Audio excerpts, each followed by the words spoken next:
మామా నందు ఇప్పుడే మా అమ్మ కాల్ చేసింది, పండక్కి బట్టలు పెడతారంట, రమ్మంటుంది. అవునా, సరే పోదాంలే. సరే మామా. మామా ఈ సారీ ఓకేనా? ఆ, మరి జ్యువెలరీ బాగుంది. సరే వెళ్ళి రెడీ చేస్తా. నేనైతే ఈ అవుట్ఫిట్ లో వచ్చేస్తా, ఓకే కదా? సరే. అబ్బా రెడీ అయిపోయాక వెళ్దామా? వెళ్దాం పదా. నందు ఒక్క నిమిషం. ఏమైంది? అది నువ్వు ఇంతసేపు జ్యువెలరీ చూపించావు కదా, వేసుకోలేదేంటి?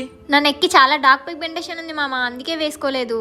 అరే దీనికే ఎందుకు అంత టెన్షన్ తీసుకుంటున్నందు, ఇది తీసుకో. అలా నాకు డమ్డాక్ 5% గ్లైకాలిక్ యాసిడ్ అండర్ ట్రీట్మెంట్ అయితే ఇది ఎంతో మంది డర్మటాలజిస్ట్ రికమెండ్ చేసినది. ఈ డమ్డాక్ స్ప్రే ఇండియాలోనే నెంబర్ 1 క్లినికల్ గా కూడా ప్రూవ్ అయింది. అండ్ ఇది నెక్ పిగ్మెంటేషన్ కాకుండా ఎల్బోస్, అండర్ ఆర్మ్స్ ఎక్కడ డార్క్ ప్యాచెస్ ఉన్నా అప్లై చేసుకోవచ్చు. ఇది స్ప్రే ఫార్మాట్ కాబట్టి విత్ ఇన్ సెకండ్స్ లో అబ్జర్వ్ అవుతుంది. అండ్ క్లినికల్ గా టెస్టెడ్ అయింది up to 22% in 8 weeks. After video చూడండి. వ్యాక్సింగ్ షేవింగ్ కి వచ్చే ఆర్డర్ ని రెడ్యూస్ చేస్తుంది. అండ్ ప్రోడక్ట్ ట్రెండింగ్ లో ఉండడమే కాకుండా హైజీన్ కూడా ఉంటుంది. మీకు కూడా ఈ ప్రోడక్ట్ కావాలంటే కింద ఇచ్చిన డిస్క్రిప్షన్ లో ట్యాగ్ చేస్తున్నా, తీసుకోండి.